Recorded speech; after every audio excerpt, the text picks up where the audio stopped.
بسم الله الرحمن الرحيم الحمد لله رب العالمين الحمد لله رب العالمين الحمد لله رب العالمين يا ربنا لك الحمد كما ينبغي لجلال وجهك وعظيم سلطانك فلك الحمد حتى ترضى ولك الحمد إذا رضيت ولك الحمد بعد الرضا اللهم لا نحصي ثناء عليك أنت كما أثنيت على نفسك فلك الحمد حتى ترضى وأصلي وأسلم على خاتم الأنبياء وإمام المرسلين سيدنا محمد وعلى آله وأصحابه والتابعين ومن تبعهم بإحسان إلى يوم الدين وسلم تسليما كثيرا سبحانك اللهم لا علم لنا إلا ما علمتنا إنك أنت العليم الحكيم اللهم فقهنا في ديننا ووفقنا للعمل بما علمتنا وزدنا علما وارزقنا الإخلاص في القول والعمل برحمتك يا أرحم الراحمين يا رب العالمين.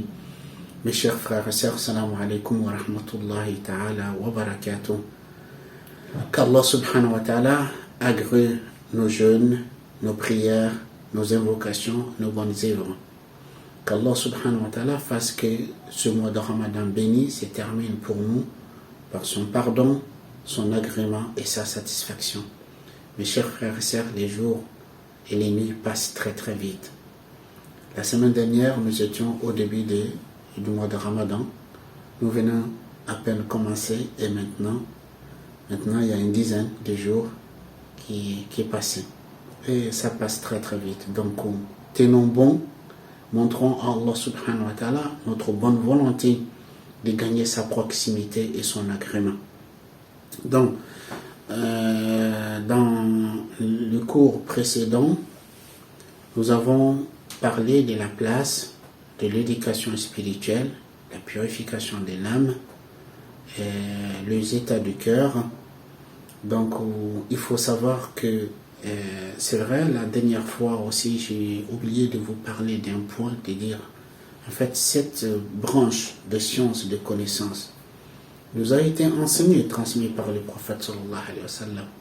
Car le prophète sallallahu alayhi wa sallam, quand il transmettait le message d'Allah subhanahu wa ta'ala, quand il enseignait, par exemple, quand il nous enseignait la prière, le jeûne, le pèlerinage et autres quand il prêchait, certes, les actes, par exemple, la prière a des aspects apparents des choses comme se tenir debout, se prosterner, s'incliner.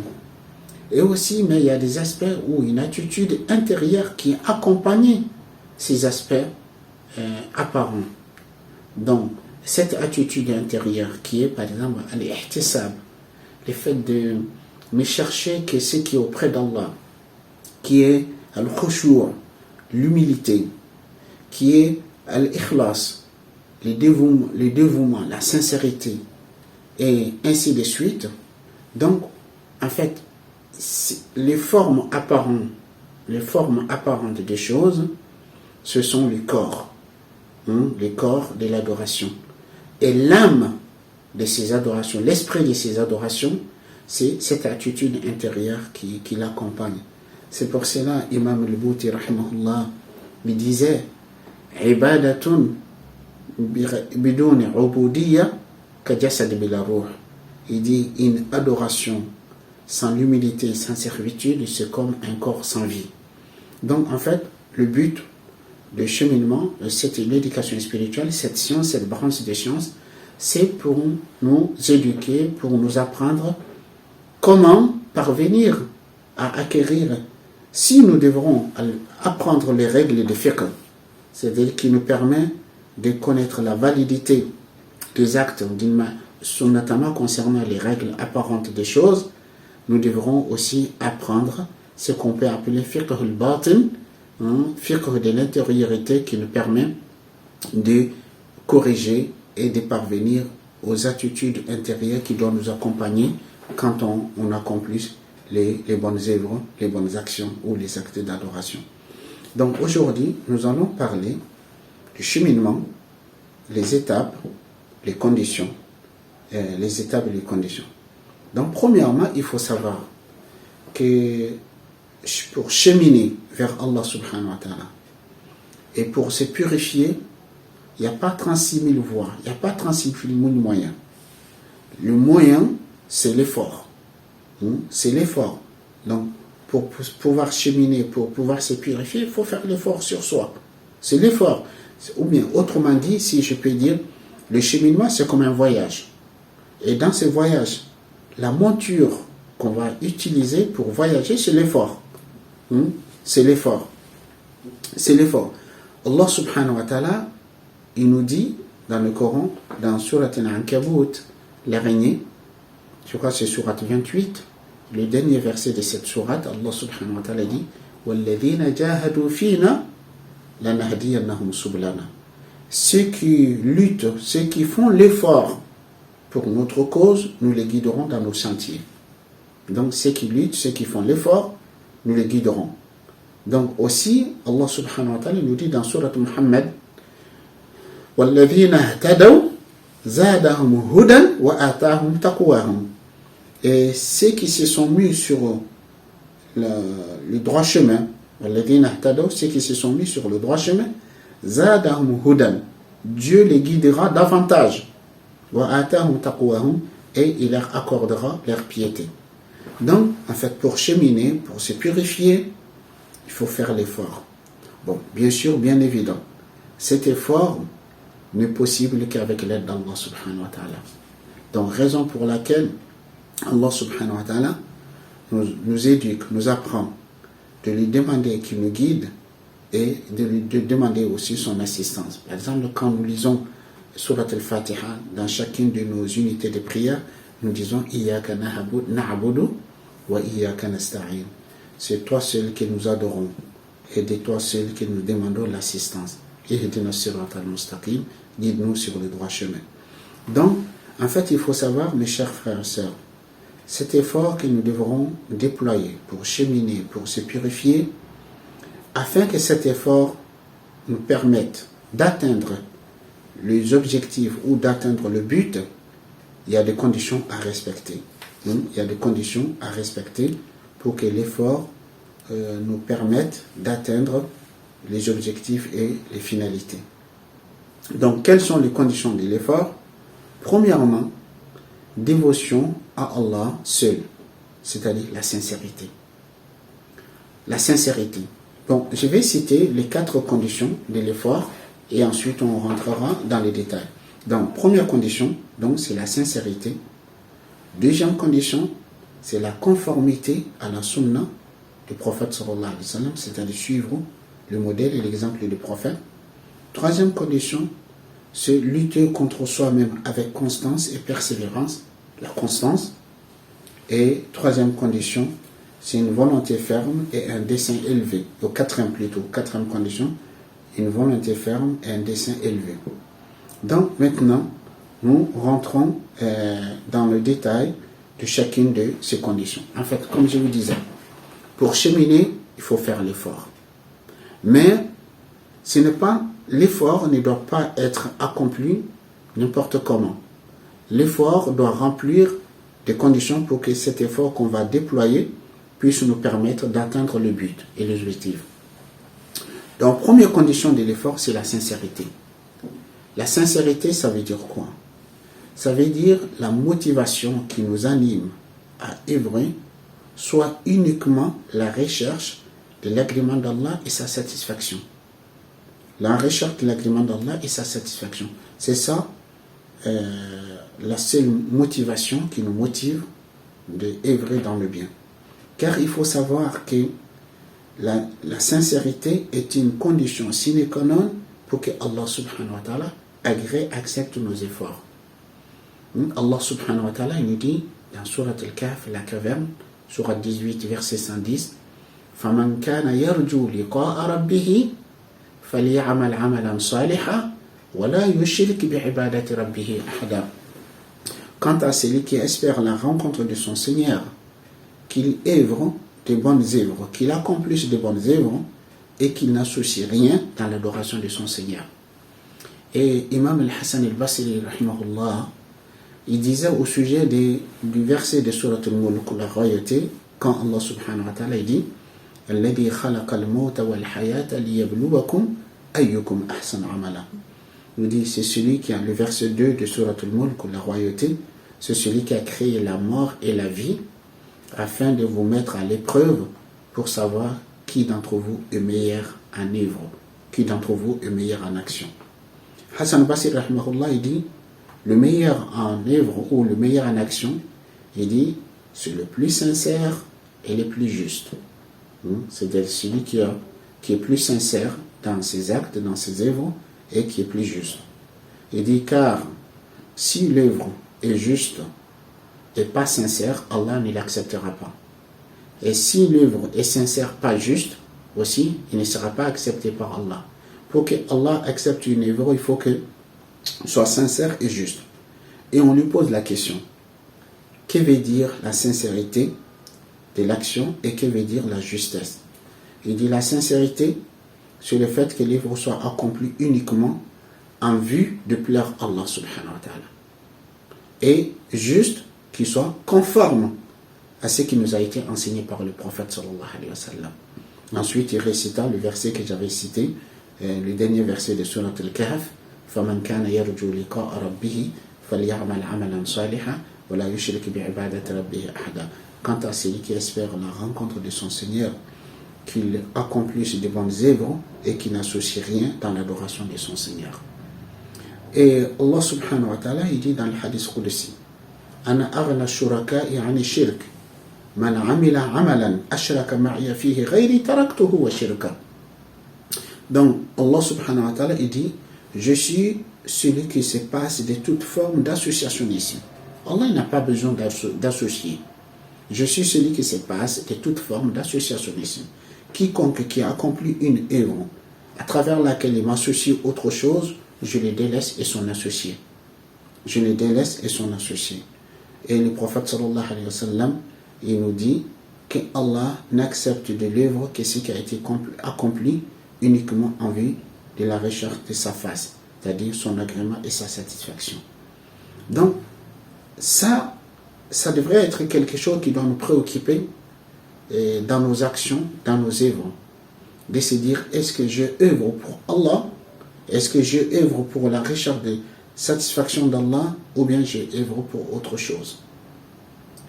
Parce que si on œuvre pour autre chose que la recherche de l'agrément d'Allah et sa satisfaction, au jour du jugement dernier, Allah il dira à ceux qui ont œuvré pour autre chose que lui, allez auprès de qui, pour qui vous avez œuvré. Allez chercher votre récompense. Allez chercher votre récompense.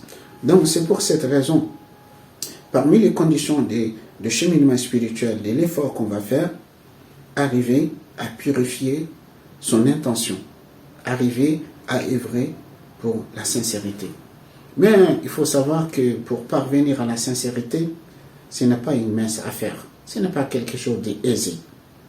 Car Sufyan al-Thawri, rahimahullah, il disait ما عالجت شيئا أشد علي من الإخلاص النية من النية لأن القلب يتقلب دائما. Il dit, je n'ai rien éprouvé aussi difficile que la sincérité de l'intention. Il dit, car le cœur ne cesse de se tourner, ne cesse de changer.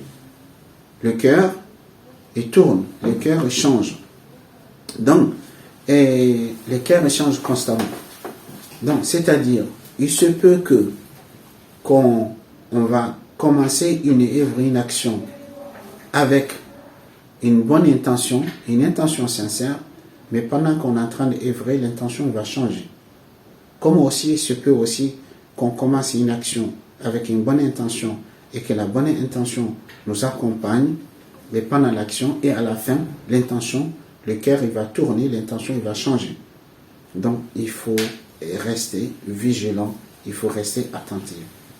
Donc, que faut-il faire pour parvenir à la sincérité? Quelle est la voie? Quel effort faire pour parvenir à la sincérité? Bon, il faut, comme je disais, que pour parvenir à la sincérité, ce n'est pas quelque chose d'aisé, ce n'est pas quelque chose de facile, mais rien n'est difficile avec l'aide d'Allah et rien n'est facile sans l'aide d'Allah subhanahu wa ta'ala. Raison pour laquelle, pour parvenir à la sincérité, la première chose à faire, c'est de s'en remettre à Allah. S'en remettre à Allah et lui demander son aide et son assistance. Être conscient de notre faiblesse, être conscient de notre défaillance, être conscient de notre incapacité. Donc le fait de prendre conscience que nous, par nos propres moyens, nous ne pouvons rien, nous ne sommes rien, donc s'en remettre à Allah et demander son aide et son assistance. Il faut toujours implorer Allah, comme les prophètes sallallahu alayhi wa sallam, comme les compagnons, comme les hommes vertueux faisaient toujours. Ya Allah, accorde-moi la sincérité dans tout ce que je fais, dans tout ce que j'ai dit. Implorer constamment Allah subhanahu wa ta'ala qu'Allah nous accorde la sincérité. Donc, là c'est la première des choses. Mais on ne va pas implorer Allah en croisant les bras. C'est-à-dire, j'attends que ça tombe du ciel. Non. Bien sûr, il faut implorer Allah et en même temps, il faut faire l'effort. Faire l'effort comment? Faire l'effort, premièrement, le fait d'être vigilant. C'est-à-dire le fait de s'habituer à se poser des questions. Toutefois que nous allons accomplir une œuvre, toutefois que nous allons entreprendre une bonne action. Toujours s'habituer à se poser des questions. À se poser des questions avant de commencer, à se poser des questions pendant l'action, à se poser des questions après l'action. C'est-à-dire, il faut que nous nous habituions à toujours à s'interroger. Quand nous avons envie ou l'intention d'accomplir une œuvre, une action, entreprendre quelque chose, c'est dire, mais pourquoi je vais faire telle chose? Pourquoi? Si la réponse est que je fais pour obéir à Allah, je fais pour suivre les ordres d'Allah, je fais pour plaire à Allah, donc l'intention est bonne, l'intention est sincère. Il faut s'engager à œuvrer. Hassan al-Basri, rahimahullah, il dit que Dieu fasse miséricorde à un serviteur qui s'arrête au moment de son intention, c'est-à-dire au moment où il a l'intention de faire quelque chose. Que Dieu fasse miséricorde à un serviteur qui s'arrête au moment de son intention. Si c'est pour Dieu, il s'engage à le faire. Si c'est pour autre chose, il recule. Donc quand il dit il recule, ça ne veut pas dire qu'il arrête de faire Non, ça veut dire qu'il recule pour pouvoir formuler son intention pour Dieu, pour que ça soit pour Dieu. Parce que c'est lui-même, Hassan Basri, il dit, œuvrer pour autre chose que Dieu, cela relève des shirk, des associationnismes, des polythéismes. Il dit, œuvrer pour autre chose que Dieu, cela relève des shirk. Il dit aussi, s'abstenir d'œuvrer pour autre chose que Dieu, cela relève de l'ostentation. Il dit, al-ikhlas, la sincérité, que Dieu t'épargne de tout ça. Ni tu vas œuvrer pour les gens, ni tu vas laisser tomber pour les gens. Mais tu vas œuvrer uniquement pour Allah subhanahu wa ta'ala. Et lorsque tu laisses aussi, tu vas laisser que pour Allah. Donc, s'habituer à se poser des questions avant de commencer l'action. De se dire, mais pourquoi je vais faire ça? Donc, deuxième moment, on avait dit pendant l'action. Car comme je vous disais, il se peut que on va entamer et commencer une bonne œuvre, une bonne action avec une intention sincère. Et réellement, quand on se pose la question, pourquoi je fais ça? Notre réponse est, je fais uniquement pour Allah. Je fais uniquement pour plaire à Allah. Donc, on va commencer avec une bonne intention. Mais, il faut savoir que Shaitan, il est toujours aux aguets. Il essaye de tout faire pour détourner nos intentions. Et aussi, Shaitan est l'ego, et nafs. Donc, c'est ce que les savants ils appellent hudud nafs, la part de l'ego. Donc, lorsqu'on va commencer une bonne œuvre, une bonne action avec une bonne intention, il se peut que l'ego, le nafs, il va venir chercher sa part dans cette action. Car rien n'est plus lourd, plus difficile pour un nafs que d'œuvrer uniquement pour Allah. Donc, nafs, il va venir chercher sa part, Shaitan va essayer de nous détourner. Donc, alors qu'au départ, on a commencé avec une bonne intention, pendant qu'on est en train d'œuvrer, donc l'intention le cœur peut se tourner et l'intention peut changer. Donc, au lieu d'œuvrer pour Allah, on est là, voilà, on est en train de travailler pour sa gloire personnelle, pour être apprécié par les gens, pour avoir des éloges des gens. Donc, et lorsque on s'interroge pendant l'action, qu'on se rend compte que l'intention a changé, il ne faut pas arrêter de continuer à œuvrer. Non, il faut tout simplement reformuler son intention. De se dire, je ne cherche que l'agrément d'Allah et sa satisfaction, je ne cherche qu'à plaire à Allah subhanahu wa ta'ala, rien d'autre. Et de se dire, à quoi bon, à quoi ça va me servir que mon œuvre, mon action soit appréciée par les gens, ou bien qu'il ne soit pas apprécié par les gens. Qu'est-ce que les gens peuvent me rapporter? Donc, reformuler son intention et corriger son intention et continuer à œuvrer. Donc, troisième moment, on avait dit le fait de s'interroger après l'action. Quand on a fini d'accomplir l'action, et aussi en ce moment de se poser la question, de se dire, mais pourquoi j'ai fait cette action? Pourquoi j'ai accompli cette action?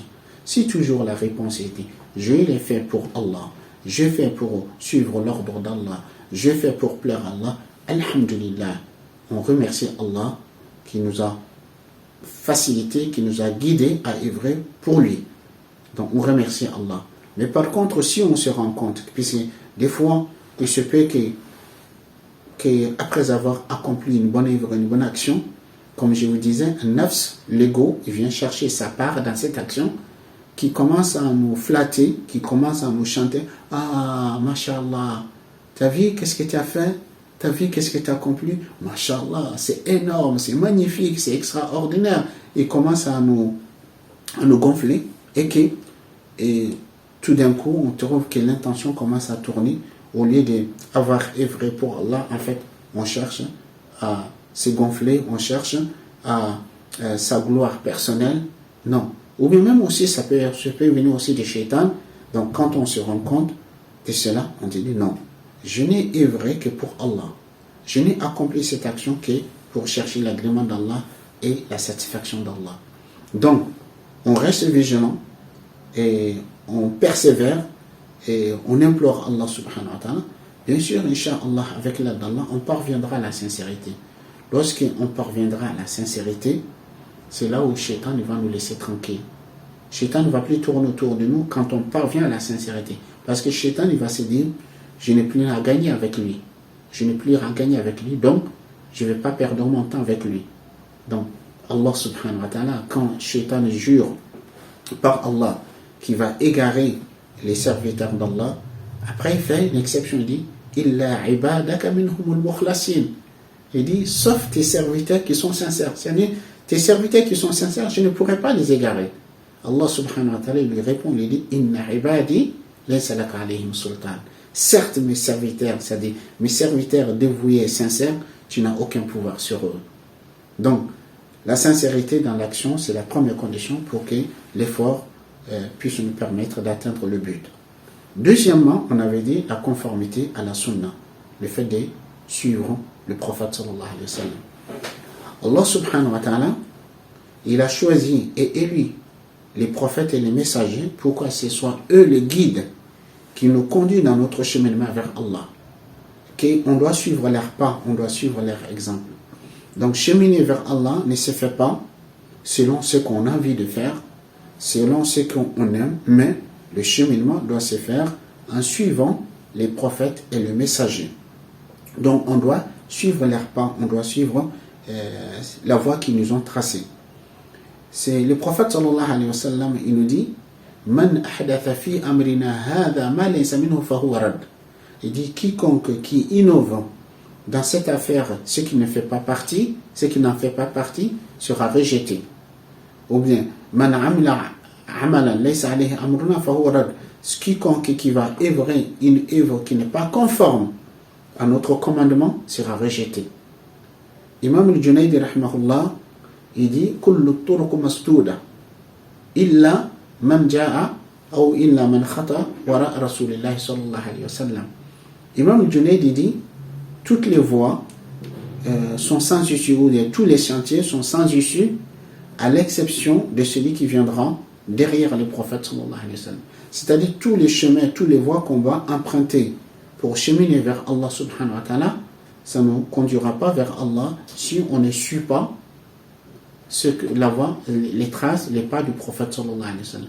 Donc lorsque on veut œuvrer des bonnes œuvres, des bonnes actions pour gagner la proximité d'Allah, la satisfaction d'Allah, il faut que nous nous rassurions que l'œuvre que nous allons accomplir, la manière dont nous allons accomplir cette œuvre est conforme à ce qui nous a été enseigné par le prophète sallallahu alayhi wa sallam. Donc, suivre le pas du prophète sallallahu alayhi wa sallam pour que notre œuvre puisse être acceptée par Allah. Donc, c'est ça que Hassan Basri dit, la plus sincère et la plus juste.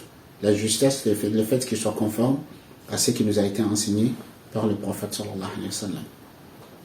Donc, troisième condition, on avait dit, c'est la lutte contre soi-même. Mujahadat al-nafs. La lutte contre soi-même avec constance et persévérance.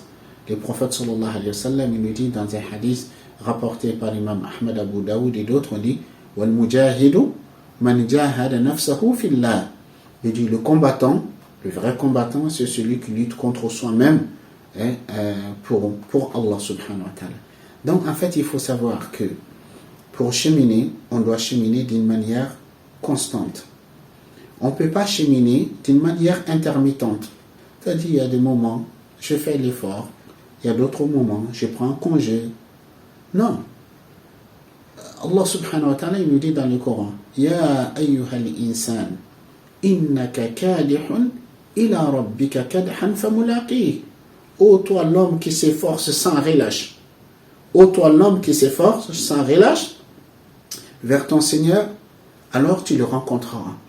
Donc, il faut s'efforcer sans relâche. Il faut œuvrer constamment. Allah subhanahu wa ta'ala nous dit Ya ayyuhalladhina amanu sbiru wa sabiru wa rabitu.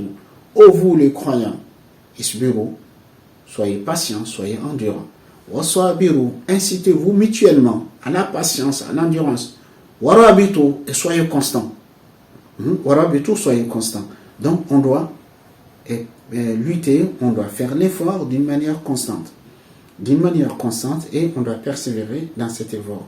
Donc, il ne faut pas quelqu'un qui envisage de cheminer, qui envisage de gagner la proximité d'Allah, qui envisage de parvenir à purifier son cœur et son âme. C'est pas, il y a des moments, je fais l'effort, il y a d'autres moments, je me relâche. Non, non. En fait, il faut qu'on soit constant dans notre effort. Donc, quand je dis qu'il faut qu'on soit constant dans notre effort, il ne s'agit pas qu'être constamment au même niveau d'effort. On ne peut pas. On est des êtres humains, des êtres faibles de nature. Donc, on ne peut pas œuvrer au même niveau d'effort constamment. Mais on peut œuvrer constamment. Donc, par exemple, la plupart d'entre nous, ou bien nous tous, pendant le mois de Ramadan, nous faisons plus d'efforts que d'autres moments de l'année. Mais cependant, ça ne fait pas dire que lorsque le mois de Ramadan finisse, on arrête de faire l'effort. Non, c'est ça qui n'est pas bon pour cheminer. Comme des gens qui font l'effort pendant le mois de Ramadan et après le mois de Ramadan qui s'arrêtent de faire l'effort. Non, même si le volume ou le niveau de l'effort qu'on a baisse, ce n'est pas grave, mais au moins qu'il y a un minimum qu'on va s'en tenir. Le prophète sallallahu alayhi wa sallam nous dit dans un hadith rapporté par l'imam Muslim, le prophète il nous dit Ahabbul a'mali ilallah adwamuha wa inkal. Il dit l'œuvre la plus aimée de Dieu, c'est ce qui dure dans le temps, même ce qui dure le plus dans le temps, même si c'est minime. Même si c'est minime. Donc, la troisième condition, donc, c'est le fait, la constance. La constance, la persévérance. Raison pour laquelle le prophète sallallahu alayhi wa sallam, lui, il avait l'habitude, quand il commence quelque chose, il le maintenait, il le faisait constamment. Même si c'est quelque chose qui n'est pas une obligation, à partir du moment où il commence à le faire, il persévère, il faisait constamment. Donc, quatrième et dernière condition, c'est une volonté ferme, un dessein élevé. En fait, quelqu'un qui cherche à cheminer, quelqu'un qui vise le degré le plus élevé du paradis, on ne peut pas cheminer sans avoir la volonté. C'est-à-dire être déterminé, être résolu. Parce qu'il faut savoir que beaucoup de personnes aujourd'hui ne font pas la distinction entre vouloir et avoir envie. Donc il y a des gens qui ils mélangent entre les deux, ils ne distinguent pas la différence entre avoir envie de quelque chose et vouloir quelque chose. Donc il faut savoir que quand on a envie de quelque chose, on peut se contenter d'en rêver. Mais par contre, quand on veut quelque chose, on se donne les moyens pour y parvenir. Donc comme Ibn Qayyim rahimahullah, il dit, il fait la différence entre quelqu'un qui a envie de quelque chose, quelqu'un qui souhaite quelque chose, et quelqu'un qui veut quelque chose. Il dit c'est comme deux personnes. À qui il y a une personne, on lui a donné la terre, on lui a donné une terre qui a labouré la terre, qui a cultivé la terre et semé, entretenu la terre et qui espère obtenir une bonne récolte.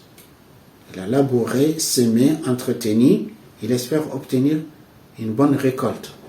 Il dit, la deuxième personne qui n'a ni la terre, ni labouré, ni qui rêve, qui dit oui, j'aimerais bien au moment de la récolte, je souhaite avoir une bonne récolte. Donc, c'est ça la différence entre les deux. Donc, aujourd'hui, il y a beaucoup de gens qui se disent à un moment donné, il va écouter un prêche, un rappel, une conférence, et il se dit, oh ouais, combien c'est bien d'avoir l'accès au paradis, combien c'est bien d'atteindre le Firdaus, combien c'est bien d'être parmi les rapprochés de Dieu, combien c'est bien d'être un saint. J'aimerais bien avoir le degré le plus élevé du paradis. J'aimerais être un saint. J'aimerais bien avoir l'accès au paradis sans rendre de compte, sans subir aucun châtiment. Mais vous lui posez la question, mais monsieur ou madame, que faites-vous pour atteindre ces niveaux? Pas grand-chose, je dors. Ben, si tu dors, tu as le droit de rêver. Tu as le droit de rêver. Mais par contre, si tu le veux, tu dois retrousser les manches, tu dois faire l'effort. Allah subhanahu wa ta'ala, il nous dit dans Surat al-Isra, Man kana yuridu al-ajilata, ajjalna lahu fiha ma nasha' liman nurid, thumma ja'alna lahu jahannam, yaslaha madhmuman madhura. ومن أراد الآخرة وسعى لها سعيها وهو مؤمن فأولئك كان سعيهم مشكورا. Allah subhanahu wa ta'ala dit, quant à celui qui veut la vie présente, la vie immédiate, celui dont son souhait ultime, tout ce qu'il désire, c'est les jouissances, les plaisirs de la vie d'ici-bas. Man kana yuridu al-ajilata, celui qui désire, celui qui veut la vie immédiate, la vie présente, ajjalna lahu fiha ma nasha liman nurid. Nous nous hâtons de donner ce que nous voulons à qui nous voulons. Thumma ja'alna lahu jahannama yaslaha madhmuman madhura. Ensuite, nous lui assignerons l'enfer où il va être brûlé et repoussé. C'est-à-dire celui dont son ultime souhait, tout ce qu'il cherche, tout ce qu'il désire, c'est les plaisirs, les jouissances de la vie d'ici-bas. Nous donnons ce que nous voulons à qui nous voulons. Ensuite, il va être assigné à l'enfer où il va être brûlé et repoussé. Parce qu'en fait, Allah subhanahu wa ta'ala, quand il dit nous nous hâtons de donner ce que nous voulons à qui nous voulons, parce que la vie d'ici-bas, ça vaut rien aux yeux d'Allah. Ça n'a aucune valeur. Le prophète sallallahu alayhi wa sallam nous dit, si ce bas monde valait une aile d'un moustique, il n'aurait pas donné un gorgée d'eau à un négataire, quelqu'un qui nie Allah subhanahu wa ta'ala. Donc ça vaut rien. Ensuite, le verset dit, وَمَنْ أَرَادَ الْآخِرَةِ.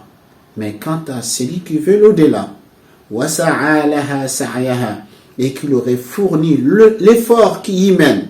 Donc vous voyez, quand on veut l'au-delà, وَسَعَى لَهَا سَعْيَهَا, qu'il aurait fourni l'effort qui y mène, فَأُولَئِكَ كَانَ سَعْيُهُمْ مَشْكُورًا. Ceux-là, leur effort sera reconnu. Donc, quand on veut l'au-delà, on doit vouloir, on doit se retrousser les manches, on doit faire l'effort qui y mène. Donc, il faut avoir une volonté ferme de cheminer, de faire l'effort. Il faut avoir un dessein élevé. C'est-à-dire être très ambitieux. Être très ambitieux pour le paradis.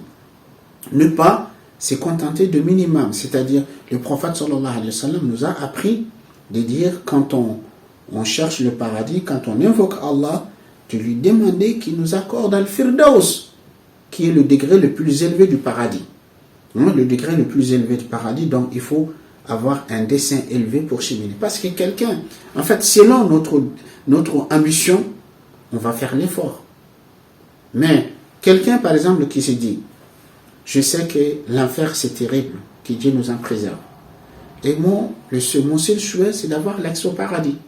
Mais le paradis, par exemple, quelqu'un qui va dire, peu importe, même si je suis au rez-de-chaussée du paradis, ça me suffit, pourvu que je sois préservé de l'enfer.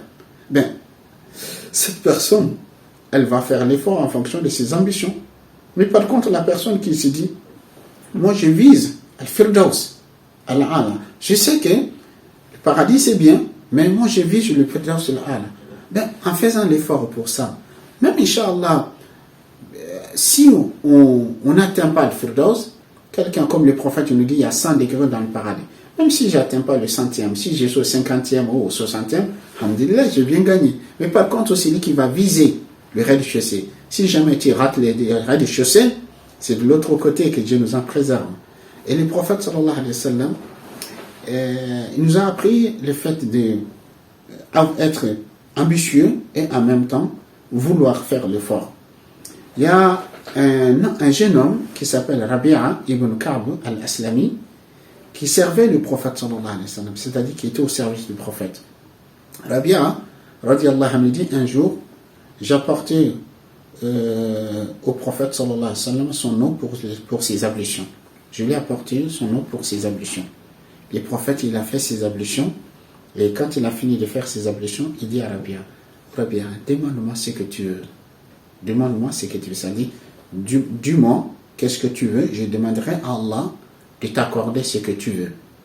Regarde, ce jeune homme, il était tellement intelligent, tellement sage. C'était un enfant. Il dit au prophète sallallahu alayhi wa sallam, il dit au prophète, je vais être en ta compagnie au paradis. Mon souhait, tout ce que je veux, c'est être avec toi. Être avec toi au paradis. Et le prophète sallallahu alayhi wa sallam dit, est-ce qu'il y a autre chose? Est-ce que tu veux autre chose? Il dit non. Rien que ça. Être avec toi au paradis. Le prophète sallallahu alayhi wa sallam lui dit, Idhan a'inni ala nafsika bi kathrati sujud. Il dit, alors aide-moi avec beaucoup de prosternation. Aide-moi avec beaucoup de prosternation. C'est-à-dire, je vais invoquer Allah, j'implorerai Allah pour qu'il fasse que tu sois mon compagnon dans le paradis, mais toi aussi tu dois faire l'effort pour m'aider, pour atteindre cette but. Donc, il faut vouloir. Donc voilà les 4 conditions: la sincérité dans l'action, la conformité en suivant les prophètes sallallahu alayhi wa sallam, et la constance dans l'effort, qu'on va faire, et aussi le fait d'avoir une volonté ferme et un dessein élevé pour cheminer vers Allah subhanahu wa ta'ala. Donc, ensuite, il y a les savants qui ont traité ce domaine, notamment, je me rends ici, Cheikh Saïd Hawa rahimahullah, dans son livre Tarbiyatun Ruhiyya, notre éducation spirituelle, il nous dit il y a des piliers qui sont indispensables pour cheminer. Il y a des piliers qui sont indispensables pour cheminer, pour le cheminement. Il dit on ne peut pas cheminer sans ces 2 piliers. Le premier pilier, il dit, c'est le savoir, c'est-à-dire la science. Il dit la science, en fait, pour cheminer, on a besoin du savoir. Il dit la science, c'est comme la lumière qui va nous éclairer la voie. C'est comme la lumière qui va nous éclairer la voie. En fait, qu'est-ce qu'il veut dire par là? En fait, il faut savoir le cheminement, comme on avait dit au début, ça se fait en faisant l'effort constant d'obéir à Allah subhanahu wa ta'ala, de faire ce que Allah aime, et aussi de s'abstenir de ce que Allah nous a interdit. Alors, pour savoir ce que Allah aime, il faut la science, il faut une connaissance. Pour savoir ce que Allah n'aime pas, et aussi il nous faut le savoir et la connaissance. Pour savoir ce que Allah nous ordonne de faire, ce qu'il nous interdit, on a besoin de connaissance. Donc, il faut le savoir. D'ailleurs, même comme vous le savez, le savoir et la recherche de science, c'est le premier devoir des musulmans. C'est le premier ordre qui nous est donné par Allah subhanahu wa ta'ala. Car le premier mot qui a été révélé dans le Coran, le premier ordre donné au prophète sallallahu alayhi wa sallam, en même temps à chaque musulman et chaque musulmane, Allah il dit Iqra, lis, apprends. Donc, le savoir, la science, c'est l'un des piliers des cheminements qui est indispensable pour cheminer. Parce que pour cheminer, comme tout à l'heure je vous disais, la conformité.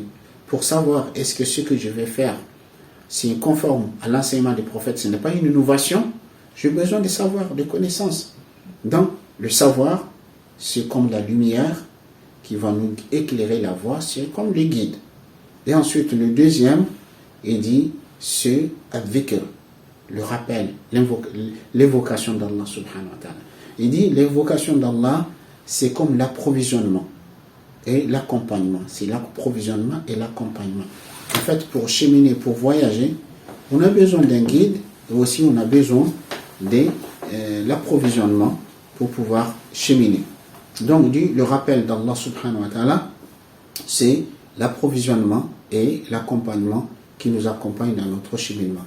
Car il faut savoir que sur la voie du cheminement spirituel, il y a des bandits de grands chemins qui essayent de couper la route à ceux qui veulent cheminer. Ces bandits de grands chemins, c'est Shaitan et ses alliés, Shaitan et ses soldats, que lorsque l'un d'entre nous se décide de dire « je vais cheminer vers Allah subhanahu wa ta'ala », donc ils viendront pour couper la route, pour empêcher la personne de cheminer. Donc en fait, pour que on soit accompagné, qu'on soit préservé, qu'on soit protégé contre ces bandits de grands chemins, on a besoin de l'accompagnement d'Allah subhanahu wa ta'ala. Et pour avoir l'accompagnement d'Allah subhanahu wa ta'ala, il faut pratiquer al-dhikr. Car Allah subhanahu wa ta'ala, il nous dit dans le hadith Qudsi qui est rapporté par Bukhari, Allah subhanahu wa ta'ala dit Ana inda dhanni abdi bi wa ana ma'ahu idha dhakarani.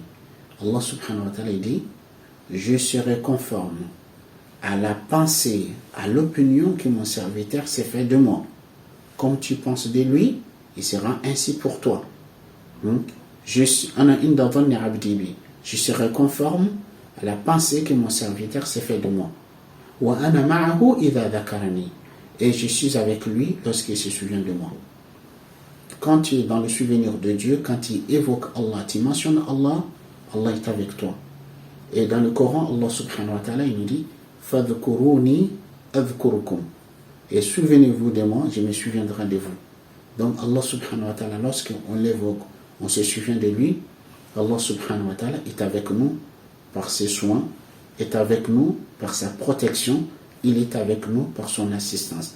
Donc on a besoin de ces deux éléments pour cheminer, apprendre pour savoir que faut-il faire, comment le faire, comme Inch'Allah nous sommes en train de faire, et aussi le fait de pratiquer al-dhikr, le rappel, le souvenir d'Allah subhanahu wa ta'ala. Dans un hadith, le prophète sallallahu alayhi wa sallam nous dit l'exemple de celui qui évoque Allah, qui le mentionne, celui qui se rappelle d'Allah, il dit c'est comme une personne qui est pourchassée par ses ennemis, qui est en fuite, qui fuit ses ennemis, et qui est poursuivi, et qui, dans sa fuite, arrive à une forteresse bien protégée et qui se réfugie dans cette forteresse et qui est à l'abri de ses ennemis. C'est-à-dire, ses ennemis n'ont plus d'accès à lui, ne peuvent rien contre lui. Donc en fait, il faut savoir que derrière le al-dhikr,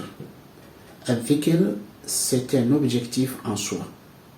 D'ailleurs, quand vous regardez les adorations que Allah subhanahu wa ta'ala nous prescrit, ces adorations qui sont considérées comme le pilier et le fondement de l'islam, ces adorations ont pour but, ont pour finalité le fait qu'on soit dans le souvenir, dans le rappel d'Allah subhanahu wa ta'ala.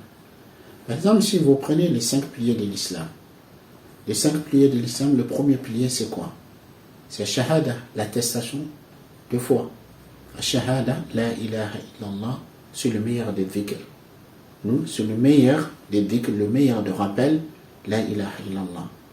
Donc après, deuxième pilier de l'islam, c'est salat, la prière. La prière, Allah subhanahu wa ta'ala nous l'a prescrit pour que la prière soit un moyen qui nous permet d'être dans le souvenir, dans le rappel d'Allah. Allah subhanahu wa ta'ala il s'adresse à Moïse alayhi salatu wassalam en lui disant wa aqimis salata li dhikri, et accomplis la prière pour mon souvenir, pour te rappeler de moi. Et Allah dit, il s'adresse à notre prophète Muhammad sallallahu alayhi wa sallam en lui disant Utlu ma uhiya ilayka min al-kitab wa aqimi as-salah inna as-salata tanha anil fahsha wal munkar. Et récite ce qu'on t'a révélé des livres et accomplis la prière. Certes, la prière interdit la turpitude et les actes blâmables. Wa la dhikrullahi akbar. Et le rappel d'Allah est encore plus énorme. Donc, la prière a pour but aussi le rappel. Et zakat, l'aumône légale, le fait de faire preuve des charités, faire partager les richesses que Allah subhanahu wa ta'ala nous a données. En fait, c'est une forme de se rappeler d'Allah à travers le bien qui est très aimé de l'homme. En fait, le bien matériel de la vie d'ici-bas, c'est quelque chose de très aimé de l'homme. Allah nous dit wa tuhibbuna al-mala hubban jamma. Vous aimez énormément les richesses. Wa innahu li hubbil khayri la shadid. En parlant de l'homme, il a un amour ardent pour le bien. Donc, lorsque on est conscient que ce bien dont nous disposons, c'est Allah subhanahu wa ta'ala qui a mis à notre disposition. C'est Allah qui nous l'a donné. Donc, je m'acquitte des devoirs que Allah m'a prescrit dans ce bien, parce que je sais que ce bien ne m'appartient, ça appartient à Allah. Donc, je m'acquitte. Donc, je pratique le dhikr par le bien de mal, par le biais du bien. Donc, Allah subhanahu wa ta'ala, il nous dit au sujet du siyam, le jeûne, il dit Ya ayyuhal ladhina amanu kutiba alaykum as-siyam kama kutiba ala alladhina min qablikum la'allakum tattaqun. Ô vous les croyants, as-siyam, le jeûne, vous a été prescrit comme il a été prescrit à ceux d'avant vous, ainsi atteindrez-vous la piété. At-taqwa, c'est aussi le fait d'être dans le rappel, dans le souvenir de Dieu. Et quand Allah subhanahu wa ta'ala dit Ya ayyuhal ladhina amanu taqullaha haqqa tuqati, ô vous les croyants, craignez Allah comme il doit être craint. Abdullah ibn Mas'ud, il dit An yudhkar fala yunsa, wa an yushkar fala yukfar, wa an yuta'u fala yu'sa. Donc, quand Allah dit ô vous les croyants, craignez Allah comme il doit être craint. Ibn Mas'ud dit qu'on se souvient de lui, qu'on se rappelle de lui, qu'on ne l'oublie pas. Et qu'on le remercie, qu'on soit reconnaissant vers lui, qu'on ne soit pas ingrat vis-à-vis de lui. Et qu'on lui obéit et qu'on le désobéit. Et c'est ça qui veut dire craindre Allah comme il doit être craindre. Donc, la taqwa, c'est aussi le fait d'être dans le rappel, dans le souvenir de Dieu, qui est la finalité du jeûne. Et quant au hajj, le pèlerinage, Allah subhanahu wa ta'ala, il nous dit فَإِذَا قَضَيْتُمْ مَنَاسِكَكُمْ فَاذْكُرُوا اللَّهَ كَذِكْرِكُمْ آبَاءَكُمْ أَوْ أَشَدَّ ذِكْرًا. Il dit lorsque vous aurez achevé, lorsque vous aurez accompli vos rites, c'est-à-dire le rite de pèlerinage, فَاذْكُرُوا اللَّهَ كَذِكْرِكُمْ آبَاءَكُمْ أَوْ أَشَدَّ ذِكْرًا. Alors évoquez Allah, mentionnez Allah comme vous mentionnez vos ancêtres, ou encore d'une manière beaucoup plus intense. Donc, le dhikr est une finalité. Mais quand on dit dhikr, il ne s'agit pas seulement le fait de répéter certaines formules de dhikr, comme Subhanallah, gloire à Allah, Alhamdulillah, louange à Allah, Allahu Akbar, Dieu est plus grand, La hawla wa la quwwata illa billah, il n'y a de force ni de puissance que par Dieu. C'est-à-dire ces différentes formules d'invocation qui nous a été transmis et enseignées par le prophète sallallahu alayhi wa sallam. Oui, c'est très très important le fait de répéter ces différentes formules. Mais non seulement les répéter avec la langue, mais il faut surtout le répéter avec le cœur, il faut surtout vivre conformément aux exigences de ce rappel. Car c'est vrai, le rappel d'Allah, l'invocation d'Allah subhanahu wa ta'ala, est l'une des adorations qui rapporte le plus des hasanat, qui nous rapproche le plus de Dieu. Et l'une des adorations qui est facile, qui rapporte gros, mais c'est ce qu'on oublie souvent.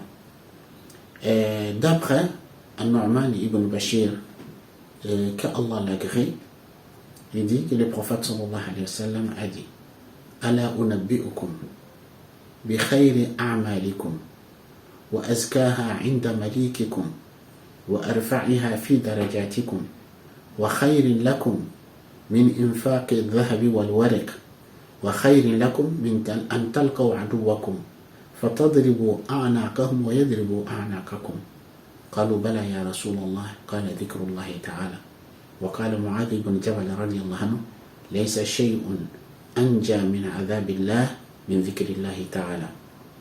Donc le prophète sallallahu alayhi wa sallam dit: ne voulez-vous pas que je vous dise, que je vous informe sur la meilleure de vos œuvres, la meilleure de vos actions, la plus pure auprès de votre souverain, et celle qui vous élève encore plus de degrés, qui est meilleure pour vous que de dépenser de l'or et de l'argent, encore meilleure pour vous que de rencontrer vos ennemis, c'est-à-dire dans un champ de bataille, dans le combat, dans la lutte armée pour la cause d'Allah, qui est meilleure pour vous que de rencontrer vos ennemis, que vous leur frappez leurs coups, qu'ils vous en frappent le vôtre.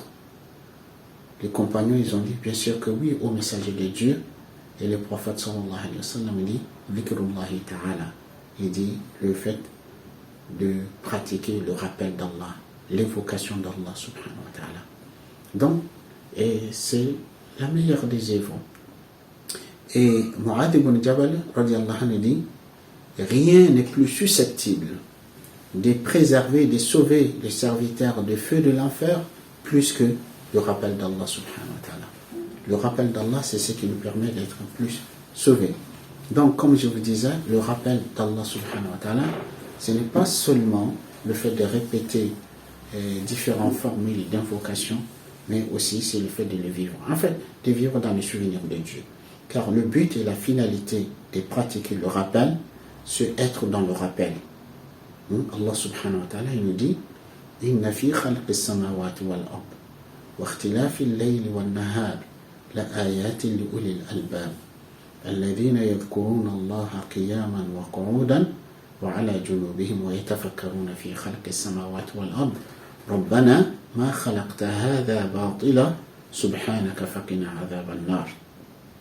Allah subhanahu wa ta'ala dit certes, dans la création des cieux et la terre, l'alternance des jours et de la nuit, il y a là des signes pour les doués d'intelligence. En fait, quand on prend le temps de méditer, de réfléchir sur la création des cieux et de la terre, l'alternance des jours et de la nuit, il y a des signes, il y a là des signes pour ceux qui sont intelligents, ceux qui sont doués d'intelligence. Qui sont les doués d'intelligence? Alladhina yadhkuruna Allaha qiyaman wa qu'udan, sont ceux qui se souviennent d'Allah, ceux qui évoquent Allah, qiyaman debout, wa qu'udan assis, wa ala junubihim et sur leurs flancs. C'est-à-dire dans toutes leurs conditions, ils vivent dans le souvenir, dans le rappel d'Allah. Wa yatafakkaruna fi khalqis samawati wal ard, et ils méditent, ils réfléchissent sur la création des cieux et de la terre. Il finit par s'exclamer Rabbana ma khalaqta hadha batila, Seigneur, tu n'as pas créé tout ça vainement. Faqina adhaban nar, alors préserve-nous les châtiments de feu. Donc le but du rappel, c'est d'être dans le souvenir. Donc en fait, c'est ce souvenir, le fait d'être dans ce souvenir qui va faire que l'individu qui chemine vers Allah subhanahu wa ta'ala, il sera constamment avec Allah subhanahu wa ta'ala. Donc le fait qu'il est constamment dans le souvenir de Dieu, toujours il va avoir l'attitude et le comportement adéquat par rapport aux situations qu'il vit. La personne qui vit dans le rappel, dans le souvenir de Dieu, lorsque on le menacera dans ce revenu, ou bien lorsqu'on le menacera dans sa vie, il sait qu'il n'y a que Allah subhanahu wa ta'ala qui est le seul maître de l'univers, qui est le seul qui détient l'ordre, qui fait ce qu'il veut. Donc quand quelqu'un qui va lui menacer de dire je vais te couper les vivres, ou bien je vais te tuer, son attitude, son comportement, son rappel, il lui dit dit rien ne peut nous arriver à l'exception de ce que Allah a inscrit pour nous. Ce qu'Allah a inscrit, c'est ce qui est tout ce qu'Allah n'a pas décidé, ça ne nous arrivera pas. Donc la menace de mort ou la menace de lui couper les vivres ou quoi que ce soit, ça ne peut pas le laisser trembler, ça ne peut pas lui faire peur, parce qu'il sait que le seul maître de l'univers, c'est Allah subhanahu wa ta'ala. Donc de même, la personne qui est dans le rappel, dans le souvenir de Dieu, quand il voit les gens se lancer dans une course interminable pour l'accumulation de biens éphémères de la vie d'ici-bas, et qui n'ont pas d'autre souci que cette vie, l'attitude de cette personne, c'est comme ce verset qui dit فَعَارِضْ عَمَّنْ تَوَلَّى عَنْ ذِكْرِنَا وَلَمْ يُرِدْ إِلَّا الْحَيَاةَ الدُّنْيَا ذَلِكَ مَبْلَغُهُ مِنَ الْعِلْمِ. Détourne-toi de celui qui a tourné le dos à nos rappels, à notre souvenir. فَعَارِضْ عَمَّنْ تَوَلَّى عَنْ ذِكْرِنَا, détourne-toi de celui qui a tourné le dos à nos rappels. وَلَمْ يُرِدْ إِلَّا الْحَيَاةَ الدُّنْيَا, qui ne veut que rien d'autre que la vie d'ici-bas. ذَلِكَ مَبْلَغُهُ مِنَ الْعِلْمِ. Et ceci est la limite de leur connaissance. Tout ce qu'il sait, c'est la vie d'ici-bas. Donc, la personne qui vit dans le souvenir, dans le rappel d'Allah, il sait qu'après cette vie, il y a une vie encore bien meilleure. Et que les plaisirs et les jouissances de la vie d'ici-bas, il y a encore un plaisir et une jouissance encore bien meilleure qui le vise. Il n'oublie pas cela. Et ainsi de suite. Donc, et je terminerai le cours d'aujourd'hui par quelques bienfaits. Vous savez, Imam Ibn al-Qayyim rahimahullah, il a un ouvrage intitulé Fadl al-Dhikr wa al-Du'a, ou bien Fadl al-Du'a wa al-Dhikr, le mérite du rappel et l'invocation. Et dans cet ouvrage, Imam Ibn al-Qayyim rahimahullah cite 100 bienfaits de pratiquer le dhikr. 100 bienfaits de pratiquer le dhikr.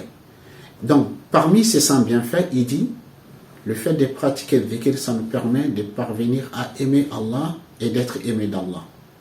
Ça, c'est l'ultime objectif que chaque musulman cherche. Donc, la personne qui pratique beaucoup, qui pratique souvent le dhikr, le rappel, il va aimer Allah et il sera aimé d'Allah subhanahu wa ta'ala. Il dit aussi le fait de pratiquer le dhikr, parmi les 100 bienfaits, ça nous procure la joie et le bonheur. C'est-à-dire, la personne qui pratique constamment le dhikr, il ne connaîtra pas la tristesse, ne connaîtra pas l'angoisse, ne connaîtra pas l'anxiété. En fait, les maladies des temps modernes, donc ces maladies des temps modernes, le remède ou le vaccin contre ces maladies, c'est le dhikr. De ne pas connaître l'anxiété, l'angoisse, la dépression, et ainsi de suite, c'est le fait de vivre dans le rappel, dans le souvenir, pratiquer le rappel et les souvenirs de Dieu. Il dit aussi, ça renforce le cœur. Le fait de pratiquer le dhikr souvent et beaucoup, le cœur sera renforcé, on sera fort intérieurement. Donc le cœur, ça renforce le cœur. Il dit aussi, ça illumine le cœur et le visage. C'est-à-dire des gens qui pratiquent souvent le dhikr et le rappel, ils auront un cœur illuminé, puisqu'ils auront la lumière divine dans leur cœur. Et cette lumière intérieure va se refléter sur leur visage. Il y a des gens qui ont cette intimité, cette proximité avec Allah. Quand vous voyez, il y a une lumière sur leur visage, il y a une lumière qui jaillit. Donc, bon, comme je vous dis, il y en a 100, bien sûr. On n'aura pas la possibilité de citer tous ces 100, mais je vous invite de chercher ces livres, Fadl al-Dhikr wa al-Du'a, de Imam Ibn al-Qayyim. Il cite 100 mérites, 100 bienfaits de dhikr wa al-Du'a. Donc, les deux éléments, ou bien les deux piliers qui sont indispensables pour cheminer, l'ilm, le savoir, qui est la lumière qui va nous éclairer la voie. Deuxième, c'est al-Dhikr, le rappel, qui est l'approvisionnement et l'accompagnement qui nous permet, Inch'Allah, d'être accompagnés par Allah dans notre cheminement pour qu'on ne se laisse pas avoir par les brigands et les bandits de grand chemin qui vont nous empêcher de continuer notre cheminement. Donc, Inch'Allah, si Allah nous pratifie, la semaine prochaine, nous allons parler des étapes de cheminement.